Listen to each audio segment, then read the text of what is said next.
guys, Pat here from Rain Country. God is good all the time. And today I'm sitting here in not really a back seat anymore, but in the back of a little four-door 2012 Kia Soul.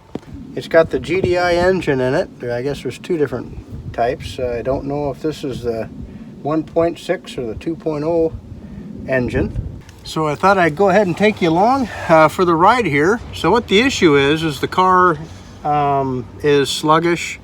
It runs rough, doesn't want to accelerate. All the things indicating that it's a fuel filter or a weak fuel pump or an injector, something along those lines. So the easiest thing that I figure is to change out the fuel pump. So I think by the time I'm shooting this video, aftermarket fuel pump's about $150. New OEM fuel pump is running around $450. So if the pump itself is still good and the filter is bad, well then I'm just going to go ahead and get the whole assembly and just replace the fuel pump assembly. Now I'll take this cover off here, show you how I did that, and I'll show you this. I'll show you the number on the pump. You have to take the seat cushion, the bottom seat cushion, out of the car. What you have to do is find these little tabs right here. There's one on each side. There's one here and one over there. There's just two in the front, and then there's a bolt back here. So what you have to do is get like a screwdriver of sorts and push in on this little button, and that will release this side. And then he had a oil container down here, and I just slipped this underneath the cushion so it wouldn't snap back into place. And then we just walked over to the other side and did the same thing. Just took a screwdriver or some other object and depressed this little latch in. As you can see, to depress the latch doesn't go past this little housing or casing right here, so you don't have to, it can be larger and more blunt. I couldn't get my fat fingers in there, so I just took a screwdriver and depressed that, and it popped right out. After you release these, or even before you release these, you can take this bolt out. There's a little loop that comes up over top of the seat, and that's just this loop right here. So the bolt obviously goes in and holds on that metal loop.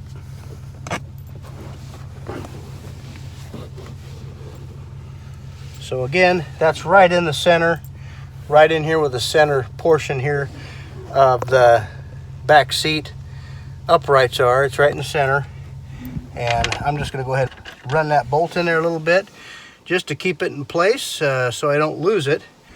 And this bolt here is a 15mm bolt that you have to remove. So this is the actual plastic cover that goes over top of the area where the pump assembly is.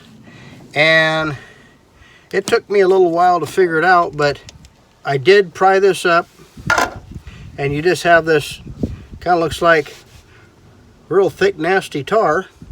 So it's just something to seal between the inside of the car and the outside of the car. This little grommet that the electrical wires go through, I just picked that out of there. Actually, I should go through that side. That just pushes out, and I can flip this up out of the way. So that's totally in the clear. And that way I don't have to affect the integrity of any of this wiring going on right here. Because this is sealed. They got it all taped up and sealed right there, so I don't want to mess with that. So I don't want to have to reseal it or reinvent the wheel. Now that we're in here, I believe this is the high pressure side. High pressure. You can see the arrow coming out of here, out of the fuel tank. On each side of this connection, there's a couple of blue tabs that you have to depress and then pull this back. Because it is a high pressure side, I'm just going to go ahead and cover that. Pinch, and just pull back towards the front of the car. So now that squirted just a little bit of fuel. It's all contained in this paper towel. So you don't want to get it inside the car, obviously. Okay, here's a close-up of that part number. Here's the original part number. It's 31110-2K400. We have 8 nuts to remove. We have to remove this gas connection, which is a pressure line, and this must be the intake line from the tank. I'm assuming that. I know this is the high pressure side because it's going out of the pump, and this is a high pressure hose. So got these and these 2 electrical fittings to remove. So we'll go ahead and remove the electrical fittings first. So looks like we have to push in a tab. Pushing this tab here on this gray fitting. And try to lift up at the same time. And that's what it looks like underneath. There's 4 connections in there. This one has a tab on the back side of the plug. Press this down and pull back, and that is a 3-prong connector. Now I can just set all of this out of the way.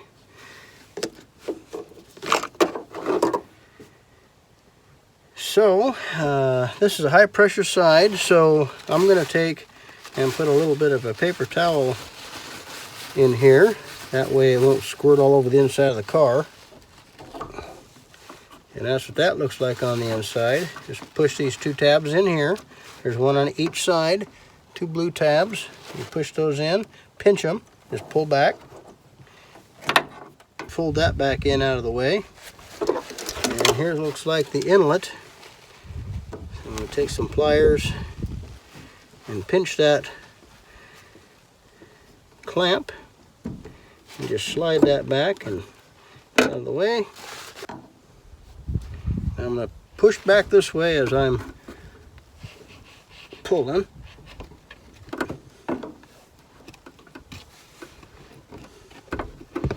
And that works on that. I'm really not sure what this line is for, to be quite honest with you. Oh, one thing I wanted to also mention, before I started all this, I took a vacuum cleaner and this little sash brush, and I cleaned this all up in here. It had dust and had sand, it looked like, all around through here. So what I'll do is I'm going to go ahead and, while I have all this disconnected, I'm going to go ahead and vacuum this again, because I see some more grains of sand and whatnot, because I really don't want any of that stuff falling into the fuel tank. Parts I couldn't reach before, now I can reach. I guess I can't reach everything, but more than what I could before.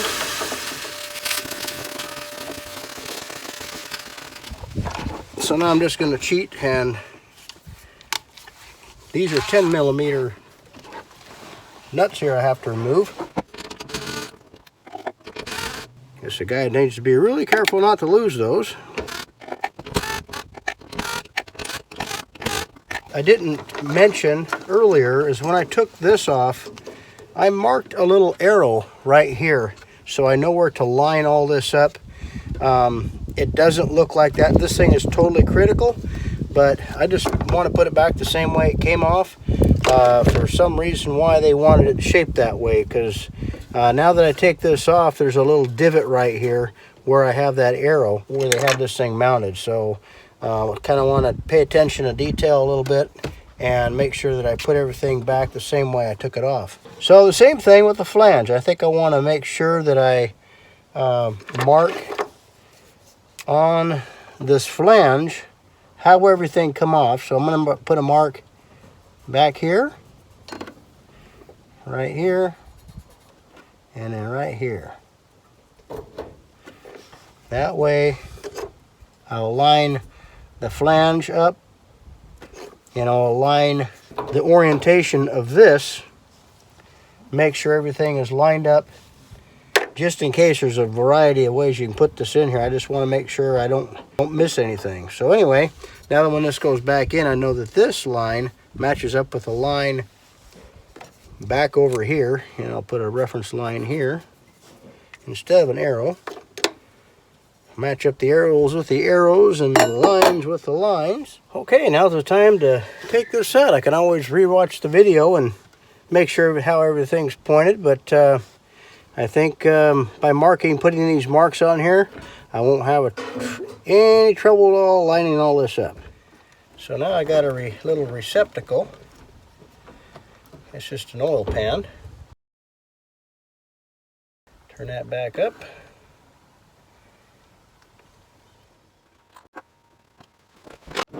So that's what they look like.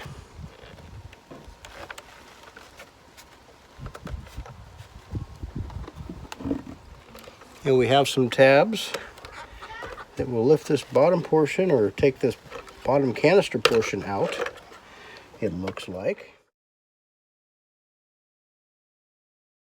Okay, so that gives you an idea what they look like on the inside. So when you're ordering parts or you're looking for the correct unit or the correct pump or correct pump / filter system, you kind of have an idea what they look like on the inside before you push the buy button. And you also have the number on top. Again, that's 31110-2K400. All right, guys, the new fuel pump came in, and I have the old one here to compare it, make sure it's the same animal.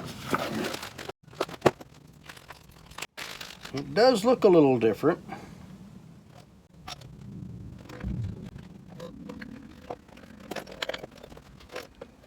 Well, the only difference I can really tell is the wire looks different, but the float has the same throw to it.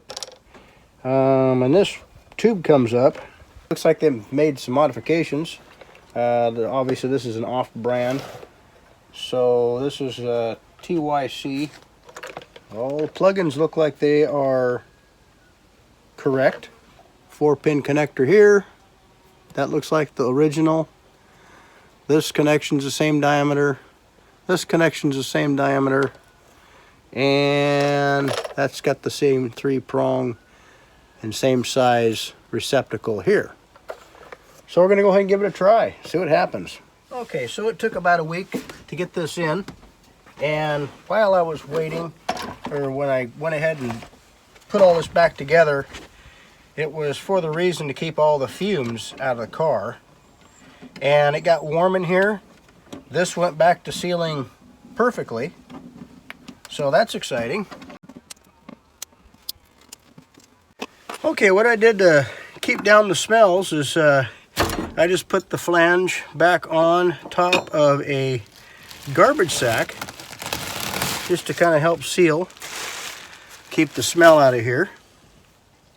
Worked pretty good. Now, as you can see, I put this rubber seal on here that came with this pump. Tilt it in such a way I get the float in there first. And I work the bottom over towards. Okay, so I'm gonna have to remember how that goes in there. All right, that looks like the correct angle. So again, this just snaps into place. Probably want to hear a snap when it goes in. I actually think it'll be easier to mount this, but I want to make sure that everything was going to line up correctly first. I have the gasket on the bottom that they sent, and now I remember lining up line I put on here and then this line here. 2 little divots here that the flange actually fits into. So that helps me to line it up that way. I did end up losing one of these screws, so I got another one to fit. It's a nylock, so it'll work. Actually, I believe a little bit better than what they give us, what came off of here.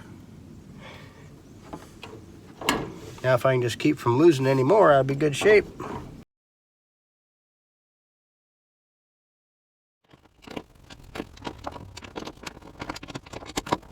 Okay, now remember the blue tabs.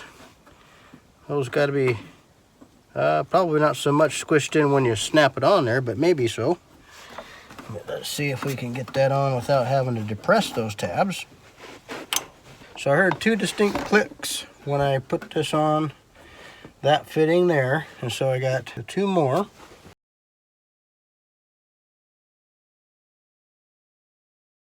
All right, putting the rubber hose back on there, securing the clamp. Now we'll take and turn this over, put this into place. That heard a snap there.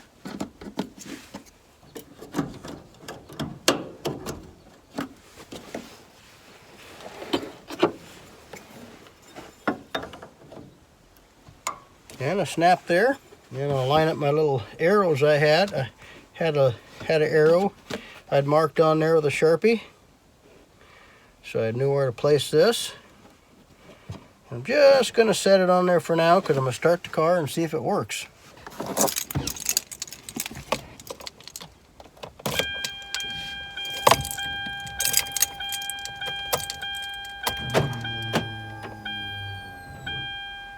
Okay, I heard the pump come on. And I hear the engine come on, so that's good. Well, that's perfect. Yeah, I heard the pump run up in the back, and then after I heard that stop, I just turned the key over and she fired right off. So anyway, I hope that helped you guys out. Thanks for watching. Take care and God bless.